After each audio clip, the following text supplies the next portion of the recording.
अस्सलाम वालेकुम। उम्मीद करता हूँ आप सब लोग ठीक होंगे। आज हम बात करेंगे Chinook सिस्टम की जो आईआरसीसी आपकी एप्लीकेशन के लिए यूज़ करता है। अब काफ़ी लोगों ने मुझे मैसेज भी किए थे कि सर मेरी 2 दिन में रिफ्यूज़ल आई है, कोई कह रहा था 1 वीक में आई है, कोई कह रहा था मेरी रिक्वायरमेंट भी पूरी थी और कोई कह रहा था कि मेरी बायोमेट्रिक भी नहीं हुई है और मुझे रिफ्यूज़ल आ गई है।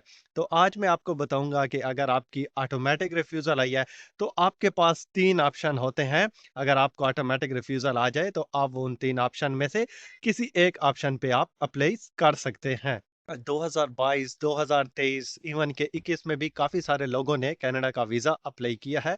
तो आईआरसीसी के पास बैकलॉग बहुत ज़्यादा हो गया था। उनके उनके पास काफ़ी ज़्यादा फाइल्स आ गई थी। तो ये उन्होंने Chinook सिस्टम जो है ये इसको यूज़ करते थे जो माइक्रोसॉफ्ट एक्सेल बेस्ड सॉफ्टवेयर्स है। अब 20, 30, 50, 100, 500 आई डोंट नो कितनी एप्लीकेशन इमिग्रेशन ऑफिसर के सामने आती हैं, वो एक्सेल बेस में सारी ही उनके सामने आ जाती है। उसमें आपका नाम होता है, आपका बायोडाटा होता है, आपकी रिक्वायरमेंट होती है, आपने किस कैटेगरी में अप्लाई किया होता है, आपकी कोई पास भी रिफ्यूज़ल होती है, तो वो भी इमिग्रेशन ऑफिसर के सामने आपकी सारी डिटेल आ जाती है।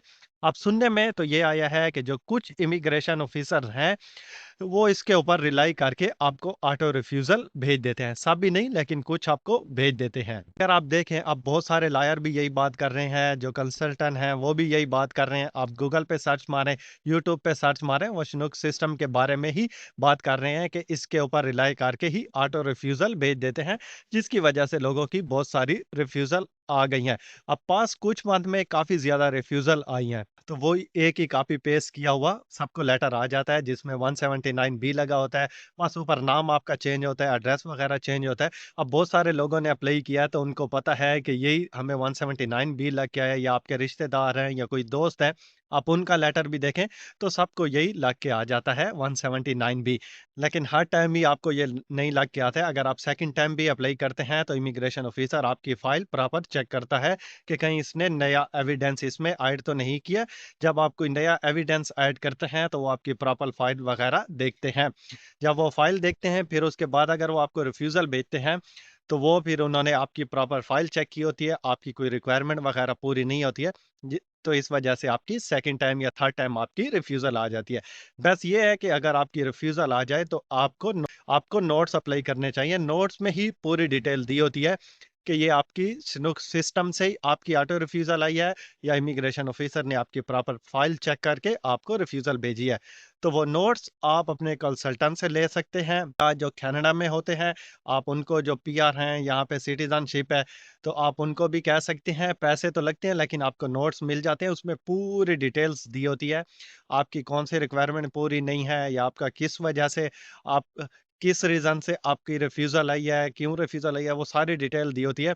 तो आप वो अपने नोट्स वगैरह पढ़ के, देख के जब आप दोबारा अप्लाई करें, तो वो इम्प्रूवमेंट आप कर सकते हैं कि मेरी इस वजह से रिफ्यूज़ल आई है, तो अब मैं इसमें मज़ीद अपनी इम्प्रूवमेंट करूँ ताकि मेरी नेक्स्ट टाइम रिफ्यूज़ल ना आए। फॉर एग्ज़ाम्पल अगर आपकी आई है फाइनेंशियल पे आई है, तो आपके कुछ पैसे कम थे या आपके बैक टू होम टाइज़ कम थे, वो आपके स्ट्रॉन्ग नहीं थे, तो आप मज़ीद उनका स्ट्रॉन्ग करके फिर आप दोबारा अप्लाई करेंगे, तो वो आपको रिफ्यूज़ल नहीं आएगी। Best way to apply GMC notes उसमें आपको ये भी दिखाई देगा कि आपकी फ़ाइल Chinook सिस्टम के थ्रू आपकी फ़ाइल Chinook सिस्टम के थ्रू चेक हुई है या नहीं हुई है। जैसे अभी ये आप ऊपर देख भी रहे हैं, तो ऐसे आपको नोट्स में आएगा। तो उसके बाद आप ये कर सकते हैं, रीअप्लाई कर सकते हैं, रिकंसिडरेशन की आप रिक्वेस्ट डाल सकते हैं, थर्ड आप जुडिशनल भी डाल सकते हैं। अब रीअप्लाई आप तब करेंगे जब आपको लगेगा कि आपके पास कोई डॉक्यूमेंट्स थे, वो आपके मिसिंग हो गए थे, आपने कंसल्टेंट को नहीं दिए, तो आप फिर रीअप्लाई आप कर सकते हैं। फिर भी अगर आपको लगे कि रीअप्लाई के करने से भी आपका रिफ्यूज़ल आ गया है, तो फिर आप रिकंसिडरेशन की रिक्वेस्ट डालें। फिर आपके पास थर्ड ऑप्शन आ जाता है जुडिशनल रिव्यू कि आप केस कर सकते हैं कि मेरी रिक्वायरमेंट भी पूरी है, मैं सारी रिक्वायरमेंट भी मीट कर रहा हूँ, उसके बावजूद भी मेरी रिफ्यूज़ल आ रही है। तो ये आपके पास 3 ऑप्शन है, आप 3 में से 1 ऑप्शन करें या तीनों के ऊपर बारी-बारी अप्लाई करें और हो सकता है आपको ऐसे करने से वीज़ा मिल जाए। अब जो रिकंसिडरेशन की रिक्वेस्ट है वो मैंने यहाँ पे 4-5 लोगों की देखी है। उन्होंने अप्लाई किया है क्योंकि वो 100% श्योर थे कि मेरी रिक्वायरमेंट भी पूरी थी और उसके बावजूद भी मेरा वीज़ा रिफ्यूज़ हो गया है। तो जब उन्होंने रिकंसिडरेशन की रिक्वेस्ट डाली है, उनको कोई टाइम लगा है 2 वीक, 3 वीक, 1 वीक, तो वो उनकी रिकंसिडरेशन की रिक्वेस्ट अप्रूव होके उनको वीज़े की रिक्वेस्ट आ गई थी कि आप लोग अपना पासपोर्ट जमा करवाएँ। उनको वीज़ा मिल गया था क्योंकि जब आप रिकंसिडरेशन की रिक्वेस्ट डालते हैं, तो इमिग्रेशन ऑफ़िसर जो होता है, वो आपकी फ़ाइल को प्रॉपर चेक करता है। अगर आपको लगता है कि आपकी फ़ाइल 100% रिक्वायरमेंट मीट कर गई है, तो आप रिकंसिडरेशन ज़रूर अप्लाई करें। आपको अप्लाई करने से रिकंसिडरेशन अप्लाई करने से आपको वीज़ा मिल जाएगा। अब जो वो जुडिशनल रिव्यू वाला है, उसमें आपको लॉयर करना पड़ता है, लॉयर को पैसे वगैरह देने पड़ते हैं, उसमें और ज़्यादा आपका खर्चा हो जाता है। अगर इन दोनों से नहीं होता है, तो वो थर्ड ऑप्शन ही लॉयर होता है। तो बेहतर यही है कि आप जुडिशनल रिव्यू से बचें। आप फर्स्ट टाइम पे ही अपनी फ़ाइल ऐसे स्ट्रॉन्ग लगाएँ कि आपकी फ़ाइल जाते ही अप्रूव हो जाए और आपको वीज़ा मिल जाए। इसीलिए मैं बार-बार ही आप लोगों को कहता हूँ कि जब तक आप 100% श्योर ना हो, आप अप्लाई ना करें। अगर आपने फर्स्ट टाइम अप्लाई किया, रिफ्यूज़ल आ गई, आप सेकंड टाइम जब आप अप्लाई करेंगे, सेम वही रिक्वायरमेंट, सेम वही डॉक्यूमेंट जो आपने फर्स्ट रिफ्यूज़ल में आपने दिए थे, तो सेकंड में भी वही देंगे, फिर भी आपकी रिफ्यूज़ल आ जाएगी। हाँ, अगर आप सेकंड टाइम अप्लाई करते हैं, आपने कुछ नया ऐड किया है, नए कुछ एसेट लगाए हैं या आपने इम्प्रूवमेंट किया है बैंक स्टेटमेंट में या आपके और कोई मज़ीद टाइज़ ऐसे स्ट्रॉन्ग हुए हैं, तो फिर आपके चांस हो सकते हैं आपको वीज़ा मिलने के लिए।